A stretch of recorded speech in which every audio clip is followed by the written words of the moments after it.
तीसरी तिमाही में संवर्धन मदरसन के नतीजे अच्छे रहे हैं। आय में 8% की ग्रोथ रही है, तो मुनाफे में भी 62% का उछाल रहा है। मार्जिन में भी थोड़ा सुधार दिखा है।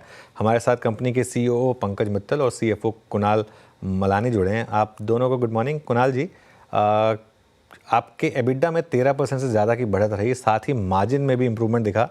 क्या मार्जिन में और सुधार की गुंजाइश है आगे जाते हुए? रोज को देखते हैं, सो मार्जिन की हम बात नहीं करते हैं। एंड रोज पे हम लास्ट क्वार्टर, जैसे आपने बोला, हमने काफ़ी अच्छा किया था। उसमें हमारी रोज 17.3% थी। इस quarter it has moved up to 18%।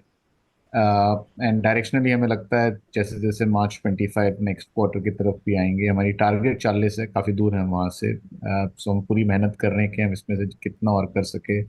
सो 18 से तो सर्टनली बेटर आएगा। uh, तो डायरेक्शनली हम next quarter ROC should be showing good growth. Okay, Pankaj ji, अब बात चल रही है टैरिफ वॉर्स की। अगर डोनाल्ड ट्रंप रेसिप्रोकल टैरिफ लगाते हैं तो आपकी कंपनी के मुनाफे पर क्या इम्पैक्ट होगा? जहाँ तक हमारे मैन्युफैक्चरिंग प्लांट्स हैं, वो उन्हीं ज्योग्राफीज में है जहाँ पर हमारे ग्राहक ओईएम्स हैं।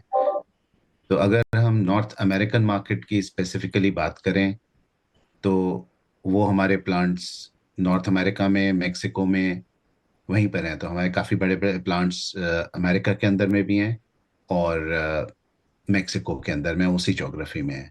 हम लोग भारत से या चाइना से कहीं से बहुत ज़्यादा एक्सपोर्ट नहीं करते हैं और कोशिश हमारी यही रहती है कि हम प्रॉक्सिमिटी में रहें कस्टमर्स के, जिससे कि कम से कम इम्पैक्ट आ सके, जो भी जोग्राफिकल इम्पैक्ट्स होते हैं।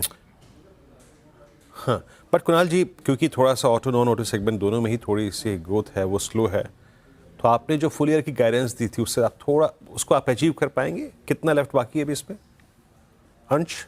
देखिए, हमारे प्लान 36 बिलियन टॉप लाइन की है। उसके अगेंस्ट में हम करीब 25 बिलियन के आसपास हैं। ये फिक्स करेंसी की टारगेट है। 25 बिलियन ग्रॉस रेवेन्यूज आता है। रोज 40% की टारगेट थी, उसके अगेंस्ट हम अभी 18 पे हैं। जैसे मैंने बताया, अगले क्वार्टर हम जितना और अच्छा कर सकेंगे ट्राई करेंगे और अच्छा करने का। हमारी टारगेट 3CX10 है। No country, no customer, no component should be more than 10%। उसमें हमारी सबसे बड़ा कस्टमर डाइमलर है, जो स्लाइटली मोर देन 9% है। तो हमने वहाँ पर 3CX10 अचीव कर लिया है। कंपोनेंट में वायरिंग हार्नेस अभी भी सबसे बड़ा है, दो एज अदर बिजनेसेस ग्रो वो और छोटा होता रहेगा। छोटा in the sense other businesses will grow faster, क्योंकि वायरिंग हार्नेस ऑलरेडी काफी बड़ा है। तो ओवरऑल डाइवर्सिटी इंक्रीज होएगी। कुणाल जी, आपसे आखिरी प्रश्न पूछूंगा यहाँ पे। कुछ थोड़ा कैपेक्स पे टिप्पणी करेंगे? आगे का कैपेक्स प्लान क्या है? कोई मेजर इन्वेस्टमेंट आइडिया अगले 6 महीने में आपका? हम करीब लास्ट टाइम हमने लास्ट क्वार्टर हमने बोला था 5,000 प्लस माइनस 5%। इस क्वार्टर हमने उसको करीब 500 करोड़ से रिड्यूस किया है, करीब 4,500 प्लस माइनस 5%।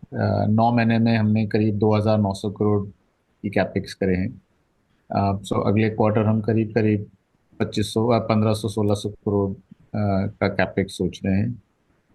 इसमें जो रिडक्शन है वो क्योंकि एसओपीज डिले हुए हैं, क्योंकि सम वॉल्यूम्स भी क्लियर नहीं है अभी किस वॉल्यूम पे हम लें, तो वो थोड़े बहुत डिलेज आए हैं। सो इसलिए उस हिसाब से हमने अपने आप कैपेक्सेस को रिकैलिब्रेट कर दिया है, जिससे कि हम ज़्यादा ना करें कि वो यूज़ ना हो।